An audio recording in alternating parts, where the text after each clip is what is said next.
Sean came to the finish line and bounced off of it. Yes. And then everybody crowded around him.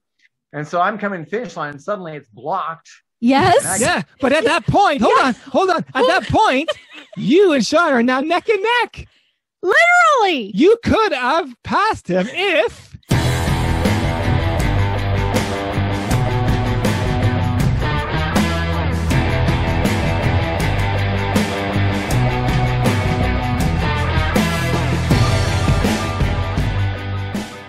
Happy Canada Day weekend.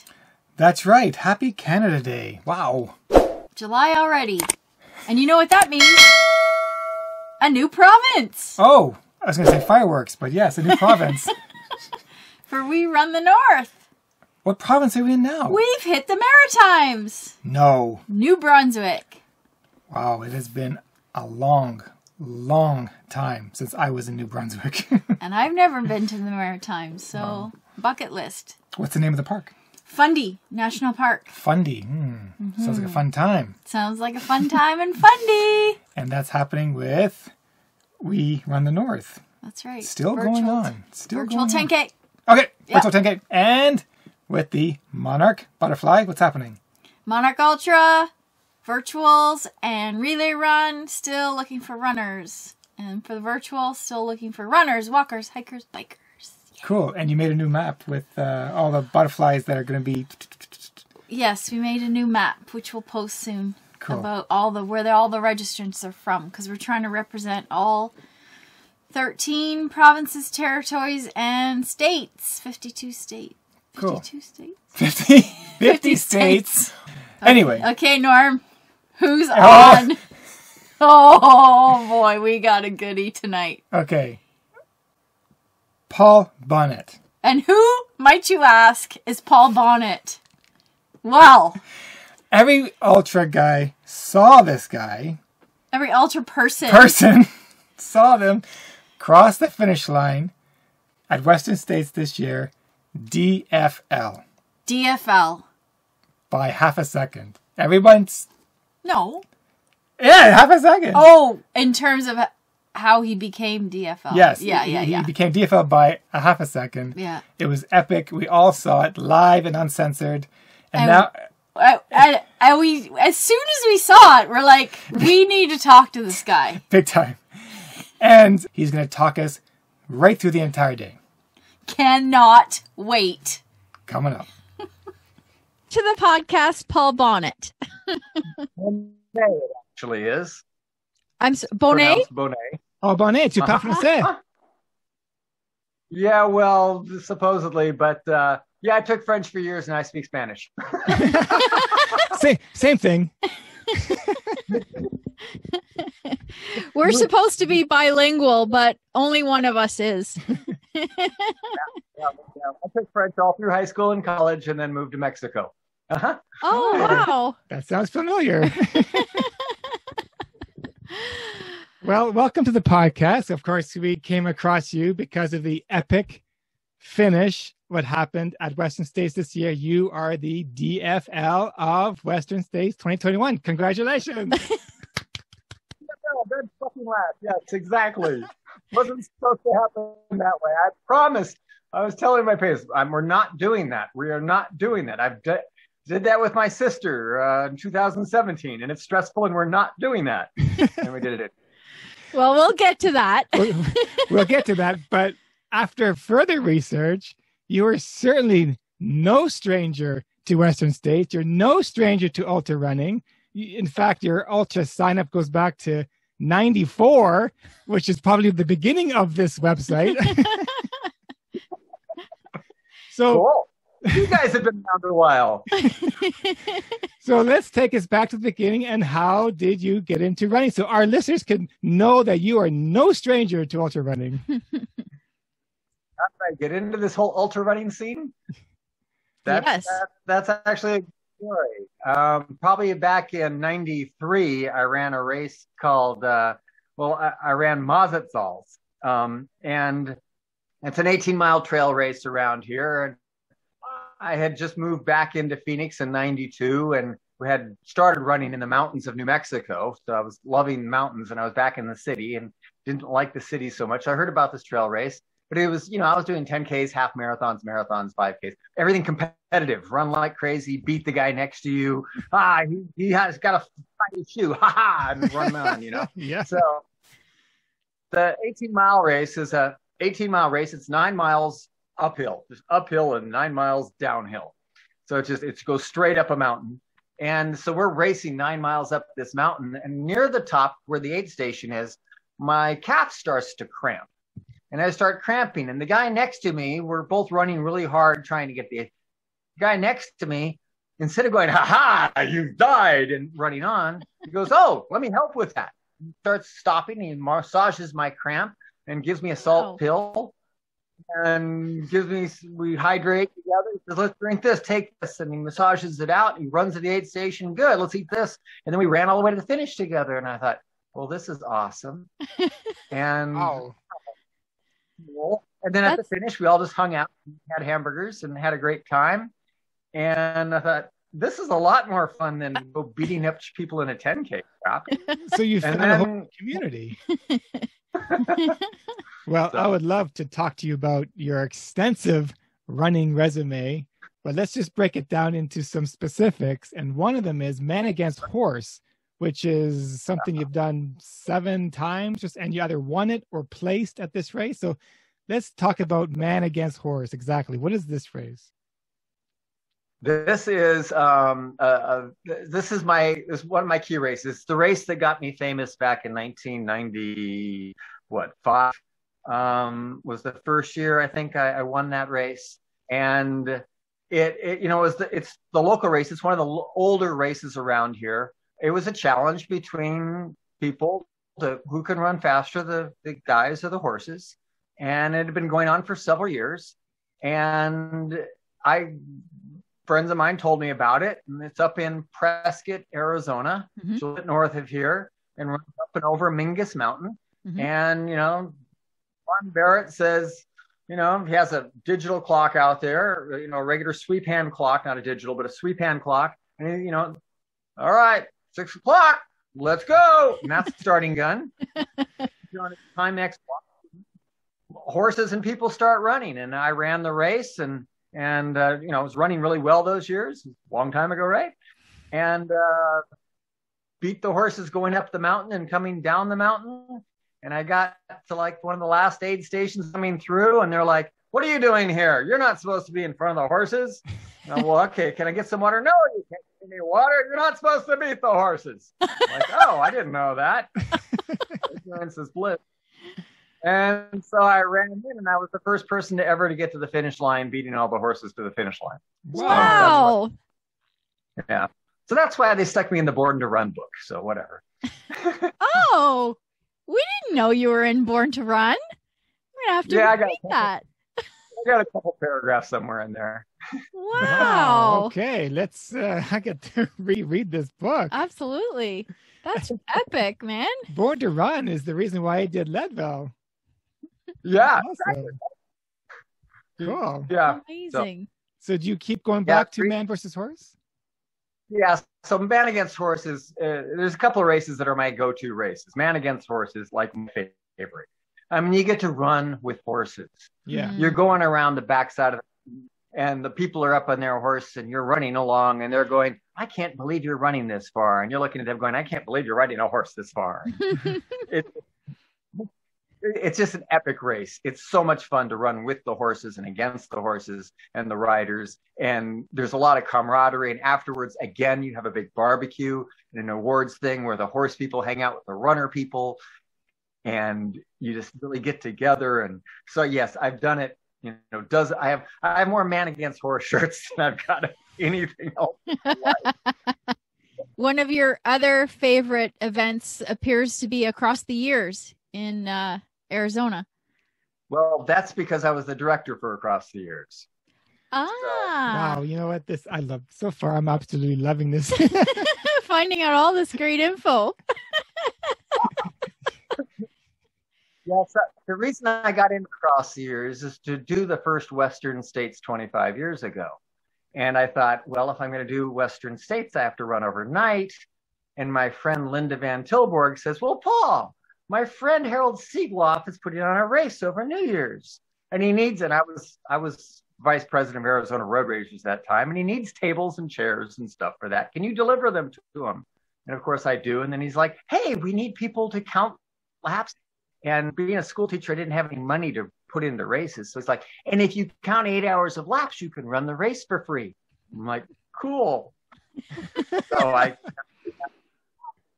and delivered the tables, and me and my friend Paul Manning went out and ran across the years on a track in Phoenix and tried to run overnight, which I didn't do very well, but I did read Forrest Gump that day while I ran around the track.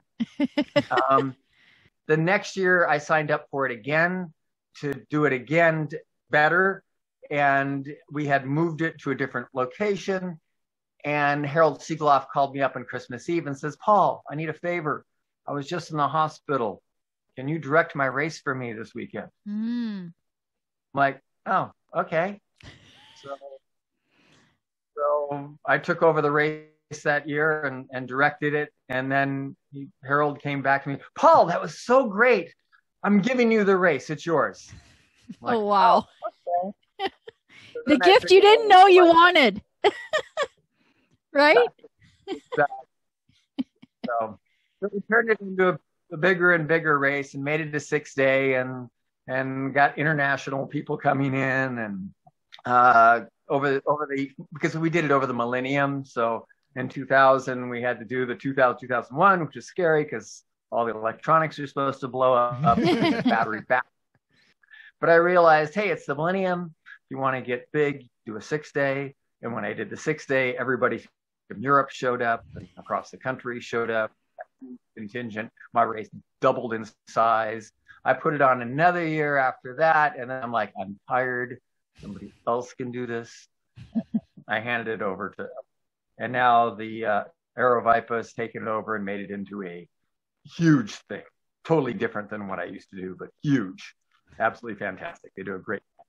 Well, that actually segues nicely into our next question, because you were at the 96 Western States, which is 25 years ago. So we're very curious to know all the details about that in terms of, obviously there was no lottery then. Right. Why did you want to get into Western at that point in your running career? So tell us about that, what you can remember from the very first Western that you did. Realize 26 years ago? I know. Remember? But I don't know how to breakfast. But Western race everybody wants to get into, right? It is the race. If you're an ultra runner and if you're a decent ultra runner, you want to get into Western. You want to do Western. Obviously, now you can see how many people try to get into Western. But back in 96, you could apply. You just sent.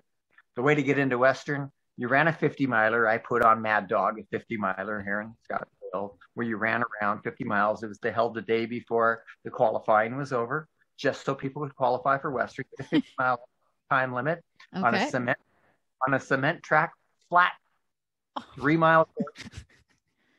You did 50 miles in order to qualify for Western. And then you sent in your application. And if you wanted to get in, because Norm basically just, chose who got in back then, right? Yeah. So if you want to get in, you sent Norm a cactus. Really? Yeah, that's what people wanted to get in. You sent Norm a cactus and get in. Reasonably priced race because, it's what, 450 or something, or 425, something like that. I don't know. It's. I actually looked it up just before we started. It's 410 US, which means that you paid 23 cents per minute to run, and Jim Walmsley paid 46 cents per minute to run. Not very economical. You got more bang for your buck. He does not get the bang for the buck that I do. He did. Yes, sure didn't. Friend of ours. Jim and my kids grew up together. Yeah. Oh, wow. Jim and I known each other since he was in high school. Yeah. That's incredible. So back in 96, that being your first Western, you did pretty good. You finished in 26 hours. You're happy with your time then? No, I threw up and had diarrhea the entire race. Oh dear. So this year I was reflecting on that. When did the lottery start then happening for you, when you had to now start getting lottery tickets? By 2000, I started doing the lottery and stuff like that. And I meant to look at that today. I was looking at the lottery numbers. I don't know. Have you seen that? I was looking at, it's in the brochure this year. But the lottery started with we had 340 entries and there's like 800 people getting in. And I'm like, this is ridiculous. You got a 50% chance. So after about 2006, I didn't put in. I quit putting in. I was like, this lottery is stupid putting in. And I quit doing hundreds for a while after 2006. I got kind of married and then we didn't run so many hundreds anymore. Right. So, yeah. I didn't like the lottery and didn't want to do that. So I did. So sure. Stopped all that. Yeah. Now to get in, now you win the lottery. Now it's a big deal, right? Now the whole lottery thing is crazy. And I wasn't doing races anymore, hundreds and stuff, until my sister comes out for Javelina. She liked to do Javelina out here, and I'd pace her every year for Javelina. And she goes, "Hey, Paul, I signed you up for the 100 at Javelina." I said, "The 100?" She goes, "No, the 100-mile." I went again. I go, "The 100-mile? You mean that starts tomorrow?" She goes, "Yeah." "You think I should train for it tonight?"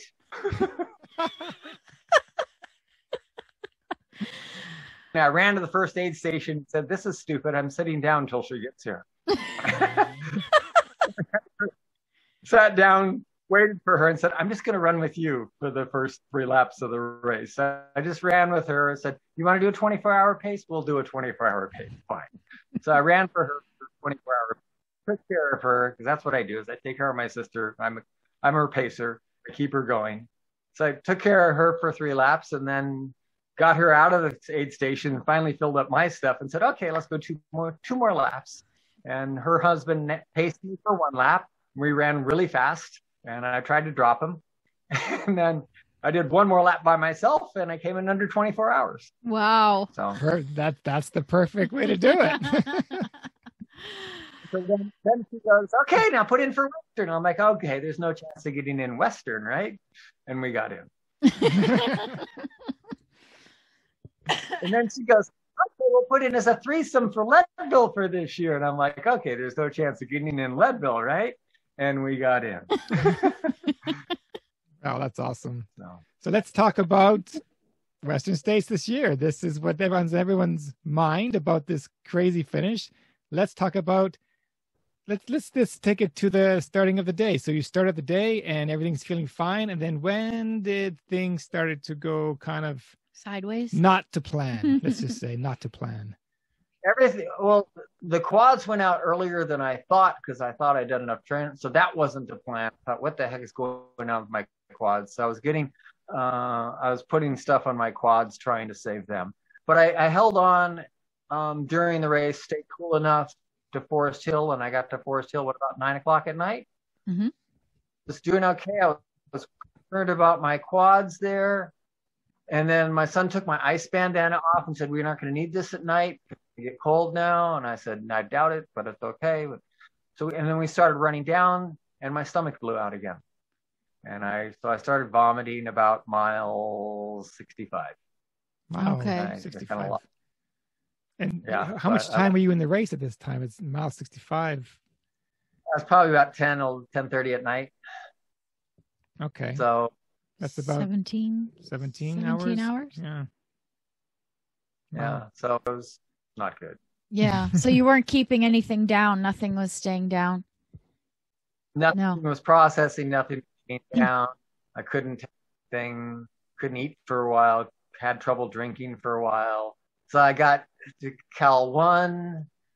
I think I kind of sat down and lied down at Cal 1 because my stomach was blowing up, and I think I actually had to lie down, and that didn't work because then I couldn't burp, so that didn't happen. And then, so we really were stuck there for a while in Cal 1.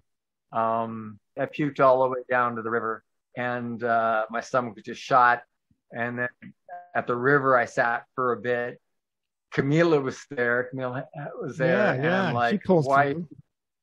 Yeah, I'm like, and then she got up just as I was getting there, and she got up and got across and ran in okay. But she was there for. But that was so awesome that she got up and ran in. Yes. It was. It was nice to see her do that. It was good to see her do that. But you're obviously seeing a lot of carnage around you at these aid stations, because a third of the runners actually did not finish. So there had to be so much carnage happening throughout the day. Yeah. And there was carnage. I mean, there was carnage early with the heat. Some people died and came back. Some people died and stayed dead. What made you keep going? You're down, but you're not out. Where's the mind going? I'm not going to quit. I've never quit on a race. I don't like DNFing. Yeah. So, and we picked up pace. I made ALT with about 20 minutes before the cutoff. Ooh. When I got there, they were doing. They were what? Sorry.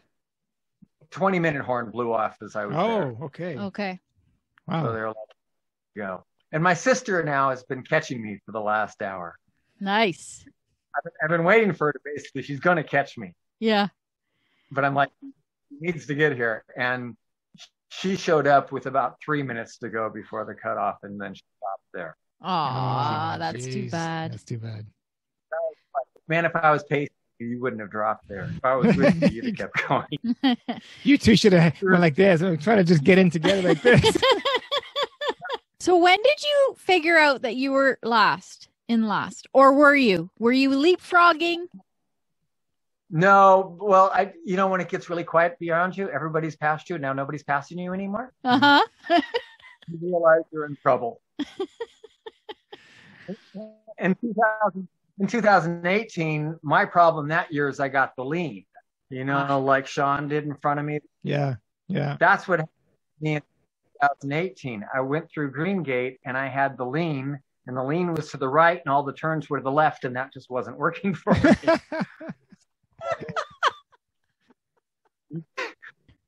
When we saw Sean this year on the track with the lean, it was like, wow, it's happening again. Like, hilarious. We can't believe it. Before you got to the track, though, there's that uphill that you have to climb to get over into the track. So you knew that hill was coming. Yeah. So I'm getting, I just get through ALT and I want to get past mile 90 because that's where I dropped last time. Mm-hmm. So let's get past 90, and because I don't want to get pulled at 90 again. So I'm running to 90. And then I turn to Aaron and I look at my watch and I go, we're back on track here. We're doing good. If we can run, and I'm running well now. So I'm running the road, and we go up the climb out of Quartz. All you can do is your best walking and going. And I'm like, where's mile 99? I know there's a huge crowd. Where's mile 99? I'm just looking for it. Now you're getting desperate. Yeah. And there's a huge group of people at mile 99 that are cheering, go Paul, go Paul. I'm like, this feels good. And then it's like, okay, where's the damn bridge? Where's the bridge? There's one hill and a bridge. Where's the bridge? James, where's the bridge? Damn it, where's the bridge? Like, keep going, keep going. And there's guys around me all going, come on, Paul, you got this. Keep going. We got to go now. I'm like, okay, let's go. And I take 3 steps and start puking again. Oh, no. And my 3-minute window starts to evaporate. And so I'm now puking in the middle of the street at somebody's front yard. I'm like, it's embarrassing. Let's talk about the track then. So when you finally put your foot on the track, you saw Sean where? I never saw Sean. Okay. Sean, look at the video. Sean hit the track with 7 minutes to go. Yes. Or 5 minutes to go, right? Yeah. It took him 7 or 5 minutes just to get around that track. Oh my gosh. And the crowd's growing around him. So you can't really tell where he is. And I can't see that far, and I'm just trying not to fall over. Yeah. Because I'm cramping. So I'm just trying to run and not fall over at that point. Oh my gosh. So I don't want to go fast. I can't go faster. I don't want to go slower. If I go slower, I'm going to fall over. I just got to run. So I'm just running in. And I look at my watch. I have no idea. Okay, we're close. We'll get in. But I'm just trying to get in. Yeah. And I don't realize anything at the finish line.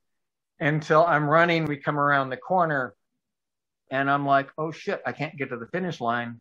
And suddenly, because Sean came to the finish line and bounced off of it. So Yes. and then everybody crowded around him. And so I'm coming to the finish line, and suddenly it's blocked. Yes. Yeah, but at that point, hold on. At that point, you and Sean are now neck and neck. Literally. You could have passed him if He had gotten timed when he put his foot on the line. Oh. He had put his foot on the line. They timed him, and then he bounced off of it, and then he came back on.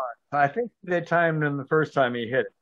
Okay, Jody has a bunch of questions for you. Okay, I'm dying to know. You're on the track. You didn't see any of that. You're just like zoomed in. Where's the finish line? That's it. Okay. Yeah, you can't do that. Oh my gosh. Oh my god. Okay, so when you cross the finish line and you now realize this is an obstacle course. I'm bouncing off of people. Yes. You're bouncing off of people. You're a bowling ball. Pinball. If you see me as I finish, I throw my hands in the air, thinking I'm celebrating. Yeah. I'm cramping. Oh. I'm cramping. That wasn't me celebrating. I did. I saw my video twice, and I'm like, that's not me celebrating. That's a cramp hitting me.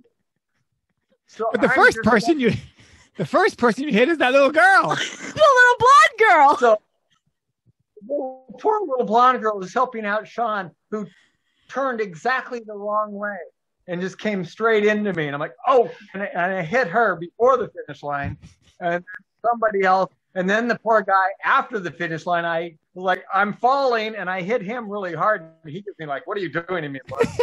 And I'm like, and I'm just collapsing at that point. But that was the guy in the red t-shirt. He gave you daggers.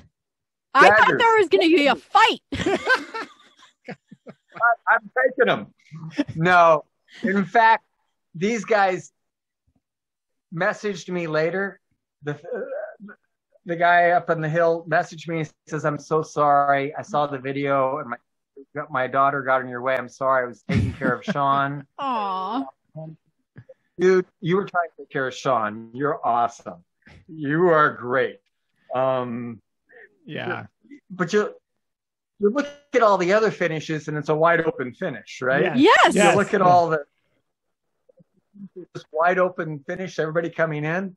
I couldn't find the darn thing when I got there. Exactly. I felt so bad for you because, after all you've been through, I could only imagine in my head what you went through in that day before we got to speak to you today. And then you enter the finish line. You can't even see it. And all you want to do is get across it. So and then it was pinball. It was pinball. But that wasn't unexpected because in 2017 with my sister, I was pacing her and we came around the corner and the finish line was completely blocked because there was a ruck that finished in front of her. Oh. They thought that was the finisher and the crowd had closed in. So I got in front of Karen and started body blocking people, opening a lane, trying to get her in, screaming and yelling, runner, and I'm pushing people. Yeah. If you ever watch her finish on video, that famous 2017 9-second finish, we will now. If you see her finish, you'll see me coming around, and suddenly I disappear from her because as her pacer, I'm trying to move people off the track to get them to clear. Oh my gosh! And that was 40 yards out that the crowd was on the track. And did you say that was 40 yards? Did you say that she was the last place finisher that year? Yeah. Look people at are saying, you two. This is a family affair. This is records broken here. Siblings, DFL. Oh, please tell me you're getting a t-shirt made. This is awesome. I told my pacers, there's no way we're doing what we did with Karen, what I did with Karen's in 2000. That we're not doing DFL. We're not doing 9 seconds. It's too stressful. We're not doing that. Amazing. When you finally crossed, what did you do? Where did you go? Did you collapse on the field? I'll find me a chair and some shade. I need some shade and a chair and some moisture on my body. So I just said thank you and hugged and saw everybody and then found shade and sat down. Wow. So when sat down. When did Karen know that you did DFL'd as well? When did she finally get to the finish line? Because she had to now get herself. She was there. She had already come to the finish line. She had already gotten there. Good. Yeah. That's incredible. She was at the track. She couldn't get up and do anything about it, but she was at the track.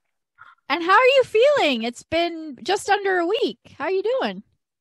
I'm doing good. First couple of days was really, really, really bad. I basically had a heat stroke. Oh. Any amount of sun, any heat just killed me. I couldn't do anything. If it got warm at all, I was just dying. So yeah, I had a really bad 2 days afterwards. And I got home and threw up again. I was still throwing up. Stomach didn't recover for at least a day and a half that I wasn't eating and drinking very well. But feeling good now. I came back to Phoenix, ran 7 miles yesterday and felt good. Wow. Flat. 7 flat miles. Hiked today. Hiked Piestewa Peak today with a friend, and that felt decent. So. And now you have a ticket to Western again. Will you put your name back in the lottery? Come on now. That's the thing. You have to put your name in the lottery, right? Yes.